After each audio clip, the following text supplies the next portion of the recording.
본문 말씀은 누가복음 24장 1절로 6절 말씀입니다. 안식 후 첫날 새벽에 이 여자들이 그 예비한 향품을 가지고 무덤에 가서 돌이 무덤에서 굴려 옮겨온 것을 보고 들어가니 주 예수의 시체가 보이지 아니하더라. 이를 인하여 근심할 때에 문득 찬란한 옷을 입은 두 사람이 곁에 섰는지라. 여자들이 두려워 얼굴을 땅에 대니 두 사람이 이르되 어찌하여 사한 자를 죽은 자 가운데서 찾느냐? 여기 계시지 않고 살아나셨느니라. 갈릴리에 계실 때에 너희에게 어떻게 말씀하신 것을 기억하라.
사셨네 예수 다시 사셨네. 예수 내 구주 우리를 살리네. 예수 내 주 원수를 다 이기고 눈앞에서 살아나셨네. 어둠을 이기시고 나와서 성도 함께 길 다스리시를 사셨네. 예수 다시 사셨네. 예수님은 죽음을 이기시고 부활하셨습니다. 오늘 부활절 아침에 이 예배에 참석한 모든 분 여러분 위에 하나님의 은혜와 평화가 함께 하시기를 축원합니다. 아멘. 한국 교회는 183년 전 부활주일에 복음의 씨앗을 뿌렸습니다. 1885년 아펜셀러 선교사가 본국으로 보낸 연례 보고서에 따르면 부활주일에 제물포 항구에 도착한 직후 심경을 이렇게 표현하고 있습니다. 우리는 부활절에 이곳에 도착했다. 오늘 사망의 빗장을 산산히 깨뜨리시고 부활하신 주께서 이 나라 백성들이 얽매여 있는 굴레를 끊으사 그들에게 하나님의 자녀가 누리는 빛과 자유를 허락해 주옵소서 라고 하였습니다. 부활절은 기독교 달력에서 가장 오래된 절기입니다. 주님의 부활은 고난과 고통을 깊이 체험하는 사람일수록 더욱 진실하게 느껴질 것입니다. 기독교 신앙에서 예수 그리스도의 부활은 유일회적 사건이었으나 부활의 의미는 결코 일요성 행사에 그칠 수 없습니다. 초대교회가 고난과 시련을 딛고 부활신앙의 터 위에 굳게 세워진 것처럼 여러분도 부활신앙으로 거듭나시기를 바랍니다. 아멘. 종교개혁자 마틴 루터는 확신이 없는 믿음은 흔들리는 그릇과 같아서 원하는 것을 담기가 힘들 뿐 아니라 그릇 안의 것까지 쏟아버릴 위험이 있다. 이렇게 경고하였습니다. 부활신앙은 믿음이 없는 사람에게 무의미하고 하나의 속임수와 같이 여겨지기에 십상입니다. 그래서 예수님의 관심은 바로 믿음에 있었습니다. 믿음은 무엇입니까? 믿음은 속사람의 변화를 뜻합니다. 겉모양이야 어떻게 보이든 외형적인 조건이 어떻게 변화하든 그것은 문제의 해결점이 되지 못합니다. 해결은 마음이 거듭나는 부활에 있음을 믿으시기를 주님의 이름으로 축원합니다. 아멘. 부활절은 다른 종교에서 결코 찾아볼 수 없는 특별하고 신비한 날입니다. 죽음은 사람들의 가장 큰 관심사입니다. 세상 사람들이 다 이 죽음을 두려워합니다. 또한 관심사입니다. 죽음에 대한 공포, 불안, 고통으로부터 자유로운 사람은 아무도 없습니다.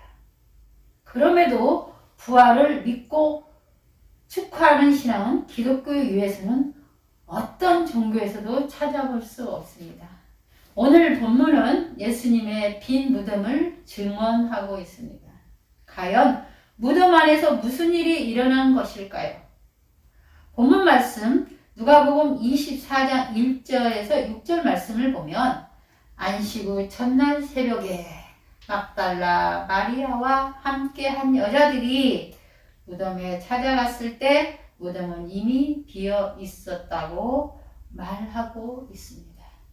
빈 무덤은 예수 부활의 산 증거입니다. 빈 무덤은 믿음을 통해 새로운 차원의 생명으로 초대하는 자리입니다. 이제 빈 무덤은 부활신앙을 고백하는 사람들에게 영원한 희망이 되었음을 믿으시기를 주님의 이름으로 축원합니다. 아멘. 빈 무덤은 절망이나 끝을 상징하지 않고 새로운 출발과 희망으로 인식된다는 점은 참으로 놀랍습니다. 그러기에 예수 그리스도의 빈 무덤은 실패나 좌절이 아닌 우리를 구원하시는 하나님의 사랑의 표징이 되었습니다. 빈 무덤은 죽어야만 산다는 것을 보여줍니다. 그리스도인이라고 고통과 죽음을 피할 수는 없습니다. 누구도 예외 없이 죽음을 맞이합니다.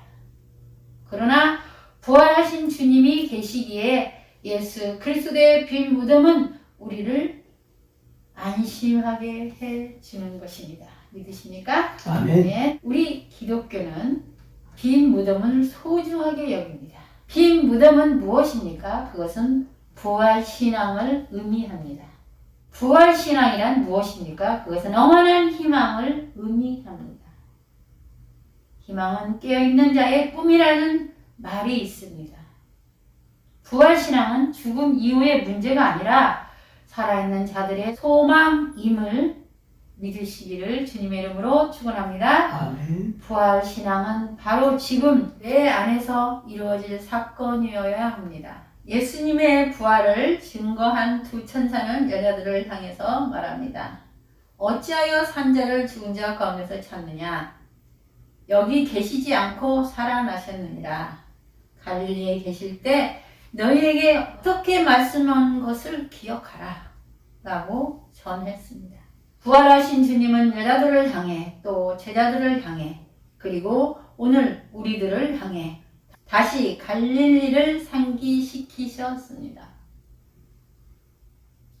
갈릴리는 우리에게 예수님과의 첫 만남을 돌이키게 하였습니다. 갈릴리는 우리에게 예수님과의 첫 사랑을 회복하게 하였습니다. 부활하신 예수님께서 갈릴리에서 베드로를 다시 만나셨습니다. 예수님께서 잡히시던 그날 밤 3번이나 모른다고 부인했던 베드로를 향해 내가 나를 사랑하느냐? 내가 나를 사랑하느냐?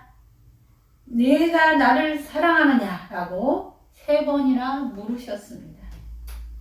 내가 나를 사랑하느냐? 예수님의 이 질문은 베드로를 변화시킨 핵심이었습니다. 위대한 동기가 되게 하였습니다. 부활하신 예수님과 베드로의 만남은 베드로로 하여금 하나님의 뜻에 따라 살고 하나님의 뜻에 따라 죽게 한 위대한 동기가 되게 하였습니다. 성도 여러분, 우리는 네가 나를 사랑하느냐 이 거룩한 물음이 필요한 사람입니다. 네가 나를 사랑하느냐 이 거룩한 물음에 우리는 일어나야 합니다. 네가 나를 사랑하느냐 이 거룩한 물음에 우리는 모든 길을 되돌아 가야 합니다. 네가 나를 사랑하느냐 이 거룩한 물음에 우리는 새로운 삶을 다시 결단해야 합니다. 내가 나를 사랑하느냐 이 거룩한 물음에 우리는 하나님의 뜻을 돌이켜야 합니다. 말씀을 마치겠습니다. 예수 그리스도의 구원 사건이 빈 무덤에 있었다면 저와 여러분은 부활신앙으로 우리의 삶에서 기쁨을 회복하여야 합니다. 그리고 부활의 증인으로 부름을 받은 우리는 부활이 있음을 굳게 믿고 말씀대로 날마다 자기 십자가 지고 나아가야 합니다. 부활의 참 증인이 되는 길은 빈 무덤이 우리의 영원한 희망임을 믿고 빈 무덤을 전하는 참된 성도들이 되어야 합니다. 사랑하는 소망교회 온 성도 여러분, 저는 이 시간 부활신앙으로 빈 무덤을 증거하기로 결심하는 모든 성도에게 부활하신 주님 은혜가 함께 하시기를 축원합니다. 평생을 이기시고 다시 사신 주님, 우리의 구원을 위해 이 땅에 오신 예수님이 십자가에 달려 죽으시고 장사 되셨다가 사흘 만에 다시 사신 주님을 이 아침에 구속의 은혜를 입은 저희들이 이 거룩한 성전에 모여 은혜를 받게 해주심을 감사드립니다. 하나님, 저희들로 하여금 예수 그리스도의 구원 사건이 빈 무덤에 있다는 것을 확신하고 우리 모두 부활 신앙으로 우리의 삶에서 기쁨을 회복하게 해 주시옵소서. 하나님, 저희들 모두 부활하신 주님 앞에서 마음의 자세를 낮추고 겸손한 마음을 갖게 하시고 예수 그리스도의 부활의 복음에 푹 빠져 주님의 사랑과 은혜를 체험하고 확신한 믿음의 사람답게 자신의 삶을 통해 이웃에게 유익을 주는 복된 삶을 살아가게 하옵소서. 죽음 권세를 이기시고 부활하신 우리 구주 예수 그리스도를 받들어 간절히 기도하옵나이다.